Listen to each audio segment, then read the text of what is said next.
Good morning, folks. Friday, August 21st, and this is your daily financial news. A couple of quick things for you. First and foremost, I am going to try a live stream Q&A session tomorrow at 8 a.m. Pacific.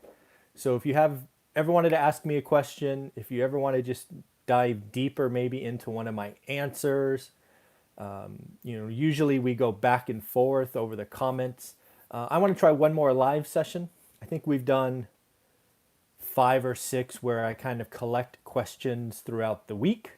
But again, we're going to try this at least for a second week. My general thought about the question and answer session Saturday at 8 a.m. is people like it. It's generally a 45 to 55 minute session where we go wherever the questions take us.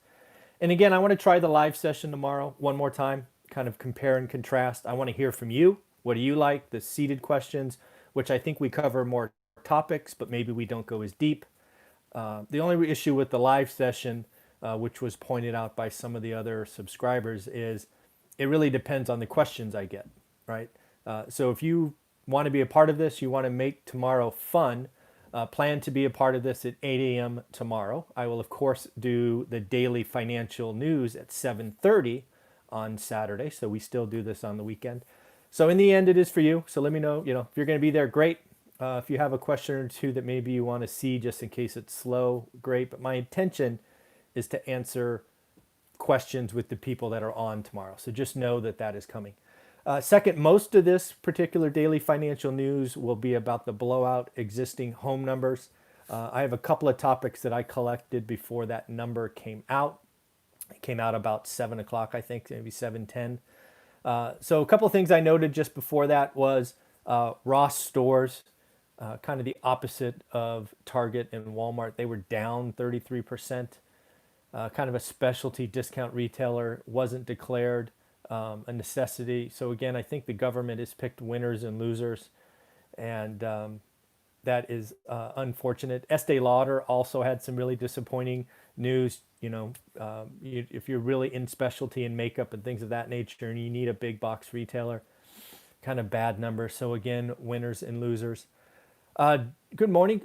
Joe Biden spoke yesterday. I think that was the one speech that I was looking forward to just to see, right? I think if you've been paying attention to the news, there is a talk track out there that he might not be all there.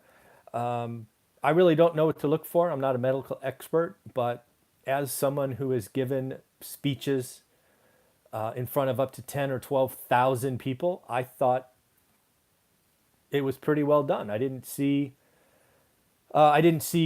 senior moments, if you will. Now, I think it's clear he was reading from a teleprompter, so that is probably easier to control. It didn't require ad hoc thinking or interaction.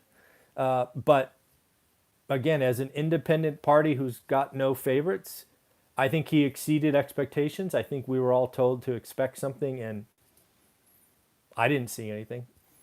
When I summarize what I have read about the Democratic convention, I think their goal was not to make it about policies, but basically, hey, we have a nice guy who cares. Probably is what they were going for, and the other guy not so nice. It's interesting that they did. That's what they're going for. They're not making it about policies. They're not making it about other things.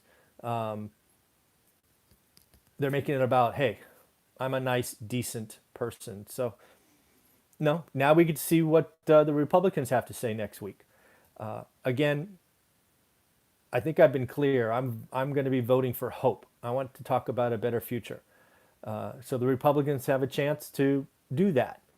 But they also have a chance to shoot themselves in the foot and make it about name calling and all of those other things that we have seen. So we'll see. It'll be interesting, right? Just more data points. Just more data points. But again, I thought, again, didn't make up my mind, but I think he exceeded expectations. I saw something from John Deere. Deere reported, I think Deere, Caterpillar, although Deere is more farm, Caterpillar is more infrastructure, but kind of same area. Deere was able to beat on the top and bottom line, which was, I don't know, okay. The line that I took from their earnings announcement is they have created a $175 million reserve for Q4 employee separation. Employee separation, you know what that all means, right? That means layoffs, permanent layoffs. I don't know how many people are involved in 175 million employee separation, but it ain't one. So again, I've tried to tell you before, I have managed large teams through a recession, and at companies who report every 90 days. I promise you, there are Excel spreadsheets being sent around at kind of second level management going, which three are we cutting from your organization? It's happening. That's what happens in a recession. You're going to see companies meet the bottom line by removing variable costs, and the biggest variable cost for most companies is people. We're not done. And if these idiots in DC don't come to an agreement and build the bridge that we have built halfway, it will get worse. We need to get to next year. We need to give science a chance to catch up. But it's on them. And the fact that they went on summer recess instead of locking themselves in a room until you have to do something is disappointing. What else did we get? Oh, I saw an article yesterday about crypto in China, which I thought was interesting. So I clicked on it. Looks like $50 billion has moved out of China via the crypto market. If you don't know, Chinese citizens are only allowed to own $50,000 in foreign currency. So some are expecting this loophole to be the rich moving out of China. 50 billion is a big number. I just wonder what it really means. I often say follow the money, right? Follow the money. What are the rich doing? Now, 50 billion is a drop in the bucket for all of China, so don't get it twisted. But it is interesting that their managed economy, they've tried to control the exodus out, but they're still finding a way via the crypto market. So I would expect the Chinese government to come in pretty hard and shut that down if they don't want to do that. Amazon, again, we've talked about it a couple of times. Seattle is making a mistake.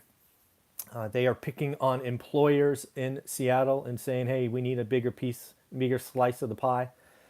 So Amazon saying, all right, fine, we will take our cash, and they're already buying offices in 6 other major cities. I tried to look at what the cities were. I couldn't find it. But earlier we reported about them evaluating 10 other markets. So it looks like they're spending $1.5 billion on 6 markets outside of Seattle. And much like the rich, when AOC wants to tax the billionaires don't come home. And when Seattle wants to get aggressive and dip into Amazon's pocket, they move out. So it's simple behavior, right? I don't get it. CBL Properties, again, a big mall operator. I think the second largest mall operator to Simon Properties. Looks like bankruptcy is still on the table. Earlier in the week, it looked like they successfully restructured $1.5 billion. According to articles, they thought that was the big lever to avoid bankruptcy, but just a couple of 48 hours later, they're like, no, I think we got to go bankruptcy. Now, again, this could be negotiation tactic as they look to restructure additional debt because they are debt burdened. But this is what's going to happen. As I talked yesterday in one of my live streams, the commercial market, which is where you would throw malls, is in the retail market. There's a lot of pain, a lot of restructuring coming, and the rich are going to take a hit. The financial crisis that you and I, or most of us, went through in 2006 to, 9 or 10, that was very residential, right? That hurt us. I think a lot of the pain is going to hurt banks and the rich, which may trickle down to us, but our balance sheets, for the most part, aren't going to be impacted. You and I don't own malls. You and I don't own office buildings, but we do own a home. And as we're going to talk about, homes are going to be more valuable next year, at least in most markets. So let's talk about that exciting existing home sales number. This is the big number of the week. Second big. I think the unemployment number on Thursdays, unfortunately, are going to be the big number each week for the next 2 or 3 months. But this was a close second, and it was a blowout number. Existing home sales for the month of July, so relatively recent data, and these are sales. These means closings, not pending. These are closings. Up 24.7% month on month. That's amazing. That's the highest ever, strongest ever. The total sales were the highest since December of 2006, and I invested in 2006. And today's market is different, and I'm trying to share that with you. And I did a video yesterday, the day before, on bidding wars. Go check that out. This is very different than '06. '06 was dominated by investors getting bad loans, fake loans. Today is owner occupants, and it is renters from big cities becoming owners in the suburbs. I think this is an investable trend. I think if you are an owner in a big city like New York, San Francisco, LA, Seattle, good chance your property value goes down 12 months from now. But boy, if you're in a suburb of one of those markets, woo-wee, prices are going to go up. And if you're in the affordable market in one of those suburbs, man, you are going to get a double whammy. It's going to be awesome to own property in that kind of segment of the market. Next up, we saw a month of supply down again in a month. It went from 4.2 to 3.1. I don't recall it ever dropping that much.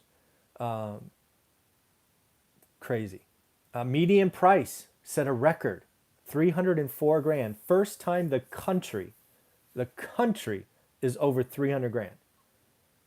Oh, by the way, even if you inflation adjust the '06 peak, we are 3.4% above that. Now, remember what I talk about all the time? Consumers and cost of capital. Consumers are changing. There's the rush out of the big cities, and there's a flip from renting to owning. Space is good. Question is, can you find that investment trend? It's in the suburbs. It's in the affordable priced markets. This is a good time to add inventory of affordable, conservatively financed, one rental at a time. If you need a reminder, one rental at a time. Because this will pass. This health crisis is closer to the end than the beginning, in my opinion. And if you can get fixed rate debt with a 3 on it, even if you had a 4, that would be really cool. And again, remember, affordability is the thing I wrote about in my book that really saved us in '06. We got out at the top. We are nowhere near the top of the affordability index for most markets. Again, the big cities being excluded, New York, LA, San Francisco, they've been unaffordable for 100 years probably. But again, the investable markets, like the one I'm in Fresno, and like many other suburbs of those big cities, you have plenty of room to rise, right? The other thing about '06 is interest rates, as I recall, were in the 6s. Today, they're in the 3s. And if you can buy, if your payment is the same, but every point that drops, you can buy an extra $50K house. And if the interest rates used to be 6 and now they're 3, that's $150,000, and your payment's the same. That's why prices are going to go up. In the suburbs, prices are going to go up as long as interest rates stay down. Now, if interest rates go from 3 to 4, well, now you don't have a $150K swing, you've got 100. But just watch these things. This cost of capital and consumers is where it's at. That is what I've built one rental at a time on. That is what I look for every day. The last thing prices. So I talked about 304, 8.5%. 8.5% up. We are going to see double digits, no question. We're going to see double digit home appreciation for the US. Think about that. That is crazy. If you get 10% appreciation on an asset that you put 20% down on, think about that. Let's just do quick math in my head. Assume it's a 200K house. You put 20% down. So you put 40K down. Now that 200K house goes up 10%. That's 20K in improvement. So you just made 50% on your money. Now, don't get me wrong. I'm not saying bet on appreciation. It's appreciation for me is the whipped cream and sprinkles. That 200K house, better cash flow, better not be an alligator, better allow you to hold for long term. You better have 30-year debt on it. If you have all those things, a 50% return on your money ain't bad. That's just what's going to happen. Prices are going to go up. This movement of millennials who now are in their 30s becoming owners instead of renters, the move out of the cities is an investable trend. There's going to be a lot of pain in the big cities. If you're a landlord in a big city, oh, I feel for you. Oh, some of those people are going to lose their properties, no question. But if we're a landlord in the suburbs, pretty good time. So that's what I got for you today. I believe I'll be talking with Jonathan Twomley here in a few minutes. We had to move our Thursday call to Friday. I believe that's still on, so I look forward to that. And of course, everybody have a great day or weekend if I don't talk to you. But remember, 8 a.m. tomorrow, live Q&A. Please join and help me drive some questions. Thanks. Bye.